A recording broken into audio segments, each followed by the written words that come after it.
Հանրապետության հիմքերին ուղղված վաղկոտ դմարտի հարվածը համայնքապետի եւ իր ընկերոջ ոստիկանի նկատմամբ ոչ միայն վշտակցում ենք, ցավակցում, կյանք մաղթում շարունակողներին, այլ պետք է հանցնարու լինենք, հանցնարություն թարմացնենք, խորացնենք, որ այլևս երբեք մեր հողի վրա չլինի ահաբեկչություն, որևէ դեղից ուղղված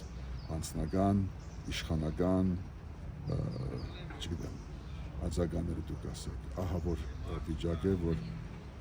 լավ մարդը Հայաստանի քաղաքացին առաջի հերթին, հետո ընդրված ղեկավարը հասնի այստեղ իր ընտանիքին վշտի դիրության հանձնելով։ Ցավ է, որ մեզ մոտ Վալոդյայի նման նաև նվիրյալ գործիչներ կամ բանդարգվում են, կամ հալածվում են, կամ հետապնդվում են, կամ իր օրինակով նաև ահաբեկվում և սպանվում։ Դրա համար այսօր թե մարդկային օր է, որտեղ մենք պիտի շատ խորը մեր հոգիների մեջ այսպես հասնենք, հասկանալու համար թե ինչպես եղավ, որ նորից հայոց հողի համար նման բան եղավ։ Հայը հայի նկատմամբ և թերթապատճառները արդեն պետք է երևան, բայց երբ որ դրվածքը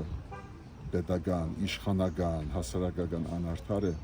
երբ որ անիրավ է, երբ որ ինքնահավան է, երբ որ հակահայկական է, ուրեմն սա ցավոք սրտի ոչ թե կդառնա օրինաչափություն, բայց կլինի մի երկար շղթայի մեջ մի ահավոր մեծ օղակ։ Այնպես որ կյանքը շարունակողներին հիշ շատակը լույս, արդարություն, հարություն բերի և ճշմարտության։